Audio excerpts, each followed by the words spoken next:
बोलते बाबा साहब हमारे तुम्हारे खानदान के थे, तुम्हारे रिश्तेदार थे, तुम कभी उनके यहाँ गए? वो तुम्हारे यहाँ कभी आए? तुम उनके यहाँ कभी बुरा लेके गए? तुमने कभी उनको मिठाई का डिब्बा भेजा? कभी नहीं। बाबा साहब हमारे, दुनिया कह रही है ही बाजे लंदन में, ही बाजे ग्रेट में, आपने उसको मसीहा बनाया। तुमने क्या किया? अम्बेडकर को ऐसी जगह खड़ा कर दिया, कोई मिलिट्री का हाथ तोड़ रहा, कोई उनका पैर तोड़ रहा, कोई चेहरे पे कालख पोत रहा, कोई चश्मा तोड़ रहा, और उनके अनुयायी सब हिजड़े बनकर भारत की धरती पे जिंदा है। मैं उनसे कहता हूं यार मर जाओ तो अच्छा है, कम से कम तुम उठाओगे नहीं तो मेरे को मार डालो, मेरा ही गला दबा दो, कम से कम मैं मुर्दों के बीच में तो नहीं रहूंगा, मुक्त हो जाऊंगा ना। क्योंकि ये सब देखा नहीं जाता है, ये सब देखा नहीं जाता है। बौद्धों का बहुत बड़ा सेंटर था, उसकी छाती पर कील ठोक दी और लोग कहते हैं इस देश में हम भगवा लहराएंगे। आप मरेंगे जिंदा? जिंदा नहीं है।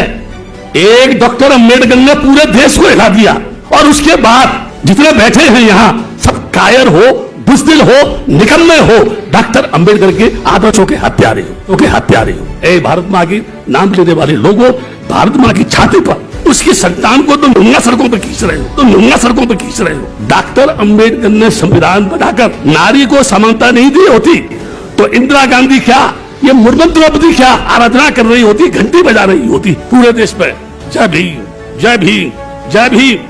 तुमने भीम को मूर्ति बना के चौराहे पे खड़ा कर दिया, भगवान के दर्शन करेंगे। तुम्हें 2 टके में नहीं पूछना कोई, तुम्हें लात मार के बाहर खड़ा किया जाता है, फिर भी तुम जबरदस्ती घुस रहे हो, तुम पागल हो गए नहीं है बोलो।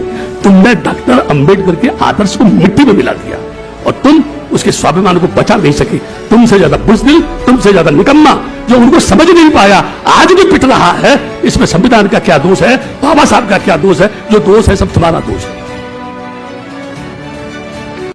आप जितने लोग बैठे हैं, मैं उल्टी बात करता हूं हमेशा, आपकी मतलब की बात नहीं करूंगा, आपके विरोध में बात करूंगा।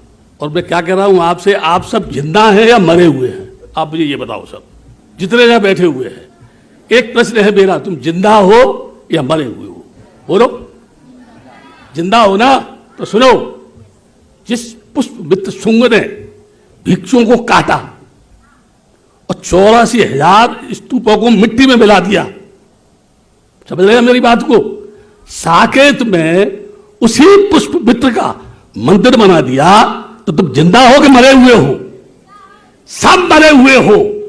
अगर तुमने आवाज उठाई होती तो उस धरती पर जहां मृणाल माता, जो उसका पियर था, प्रसेनजीत की बीबी थी, अश्वघोष वहां का कवि था, बौद्धों का बहुत बड़ा सेंटर था, उसकी छाती पर कील ठोक दी और लोग कहते हैं इस देश में हम भगवा लहराएंगे। बोलो, आप मरेंगे जिंदा? जिंदा नहीं है। एक डॉक्टर अम्बेडकर ने पूरे देश को हिला दिया, और उसके बाद तुम जितने भी हो, जितने बैठे हैं यहां, सब कायर हो, बुज़दिल हो, निकम्मे हो, डॉक्टर अम्बेडकर के आदर्शों के हत्यारे हो।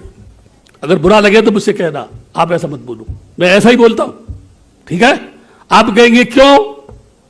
ये दीक्षा भूमि जहां उन्होंने बौद्ध धर्म स्वीकार किया,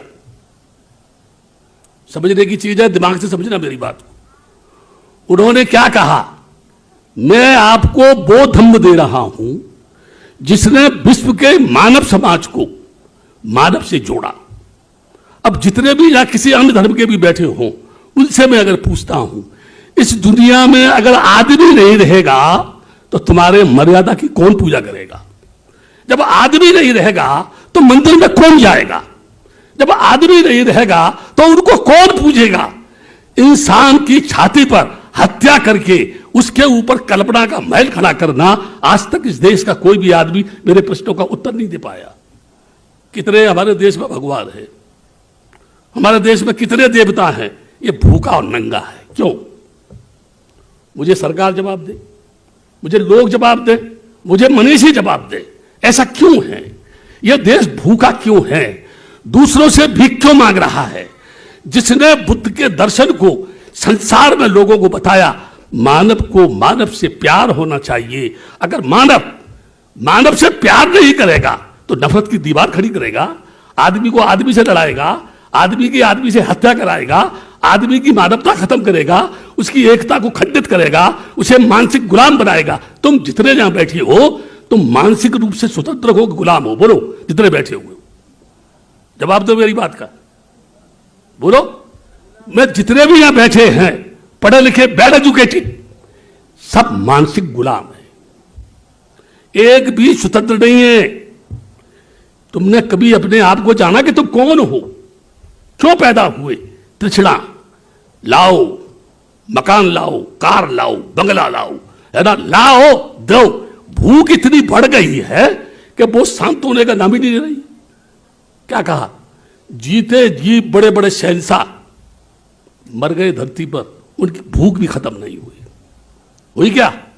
बड़े बड़े सूफी संत फकीर इसी मिट्टी में मिल गए, उनकी भी मनोकामना पूरी नहीं हुई। तलवार के बूते पर आप इंसान को भयभीत तो कर सकते हैं, लेकिन उसे अपना हितैषी नहीं बना सकते हैं। क्यों नहीं बना सकते हैं? डर रहा है वो आदमी। आज देश का प्रत्येक आदमी मौत से डरता है। ये भगवान मेरे को बचाना। भगवान के पास क्या मां जुडिशियल की हाई कोर्ट है क्या? क्या मां कोई इस तरह का फॉर्मूला है जहां तुम बच जाओगे? क्या मरोगे नहीं? कौन ऐसा आदमी है जो मरेगा नहीं? मैं भी मरूंगा। अरे जब तुम मरोगे, जितना भी एकत्र कर लो, सब यही तरह रह जाएगा। नंगे आए थे, नंगा ही तुमको फूंक दिया जाएगा। गलत कह रहा हूं क्या? जितनी भी महिलाएं जब बैठी हुई हैं, मैं उनको जब देखता हूं तो मुझे आम्रपाली याद आती।